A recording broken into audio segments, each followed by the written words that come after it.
In this lecture, we're going to talk about modern human variation and apply what we know about evolution to modern humans. Is race a valid biological concept or not? Many have tried to classify humans into different races, including Linnaeus, Blumenbach, and Hooton, all with limited success. These classification systems led to biological determinism, which is the idea that certain physical characteristics are correlated with certain behaviors, such as the color of skin being correlated with work ethic. This is obviously not true, and in extreme cases led to eugenics, which is the idea of encouraging breeding among some groups while discouraging among others in order to create desired combinations of traits. The most extreme version of this, of course, would be the Nazis during the Holocaust in an attempt to create a master race, annihilating everyone else who didn't have those traits, which in reality only made that group weaker because it got rid of the diversity and variation that's so necessary for natural selection. The problems that we face with categorizing humans include the fact that most of the features that we study are polygenic or controlled by multiple genes, so they're continuously distributed, so the categories that we make are inherently arbitrary. Can you tell me where light skin ends and dark skin begins? There are also no discrete packages of traits, so any list of traits that belongs to a particular race will exclude some people who have a mix of those traits. And then, of course, traits overlap across racial categories. So really, the idea of race being a biological categorization tool is not correct.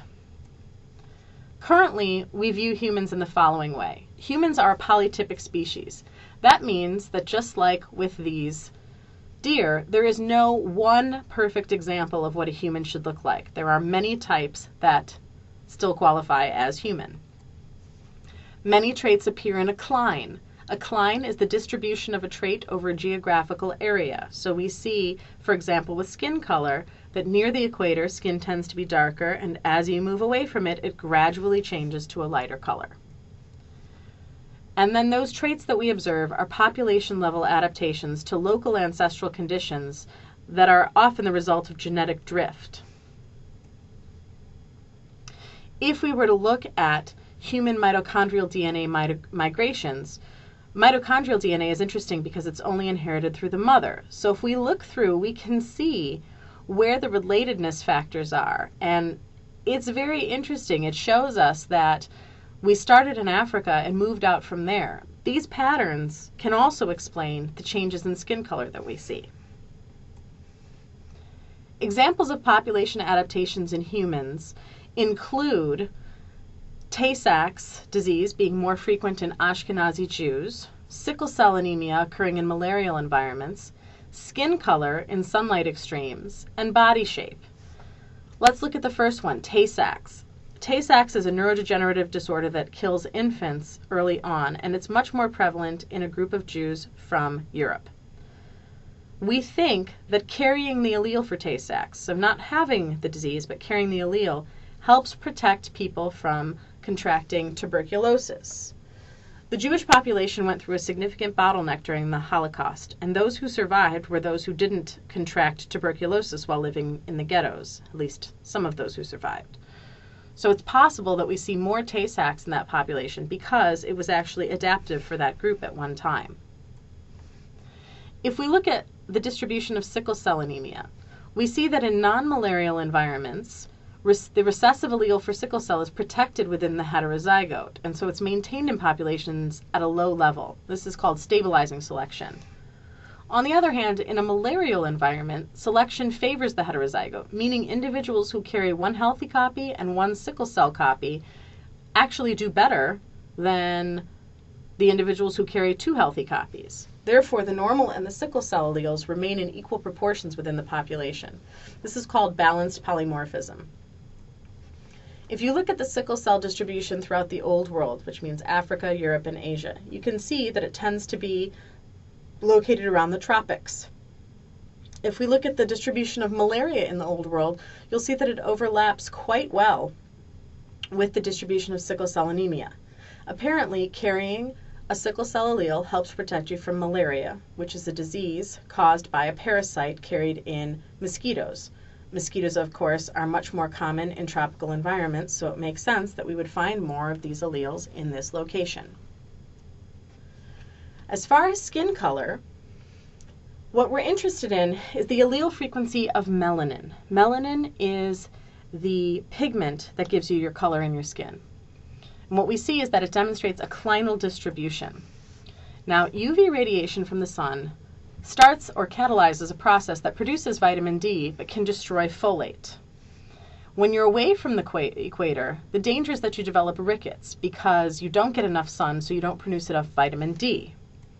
When you're at the equator, the danger is not only skin cancer, but it's also folate deficiency because the UV is so much more intense at the equator that it destroys the folate that you have in your body. Both vitamin D and folate are necessary for the proper development of a fetus. So if you don't have either one, it results in problems. Therefore, those who live far away from the equator have light skin in order to get enough vitamin D, and those who live close to the equator have dark skin in order to protect their folate levels. In addition to the sickle cell anemia adaptation, we also see changes in body shape relative to where ancestral populations lived.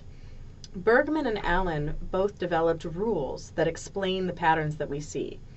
Bergman's rule deals with surface area to volume ratios, basically meaning how much surface or skin do you have relative to the amount of volume or insides of your body.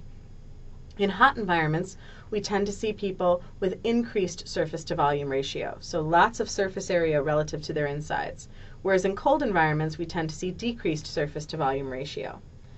Allen's rule deals with appendage length, so length of arms and legs. In hot environments, we tend to see longer appendages, and in cold environments, we tend to see shorter appendages.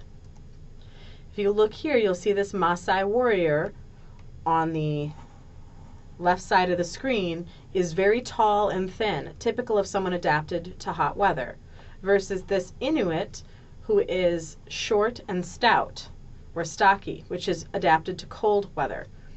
Basically, having a lot of surface area and long limbs allows you to get rid of body heat efficiently, which is good in a hot environment, whereas having a shorter, stockier build allows you to hold on to your body heat, which is good in a cold environment. We also see adaptations to altitude. For example, natives of high altitudes like Quechuans or Tibetans tend to have a larger chest size, greater lung volume, slower growth rates and maturation rates, and they tend to have a greater level of blood oxygen saturation. However, we're not entirely sure if this is developmental or genetic, because if people who live in the mountains come down and reproduce at sea level, their children don't necessarily have all these adaptations. So it appears to be that there's a genetic predisposition, but there's also an environmental influence. So far, we've talked about adaptations, which are permanent, long-term changes at the population level. Individuals, on the other hand, can acclimate to specific environments or changes in the environments. We call these acclimatizations. For example, to sun, we will increase the production of melanin in our bodies to protect us from UV radiation. To heat, we experience vasodilation and sweating. Vasodilation is the swelling of your blood vessels, which allows heat to travel up to the surface of your skin and leave your body. In the cold, we see the opposite, vasoconstriction, which helps us hold on to body heat. We adapt to high altitudes by increasing the amount of hemoglobin that we produce. As a reminder, hemoglobin is a protein that carries oxygen on your red blood cells throughout your body.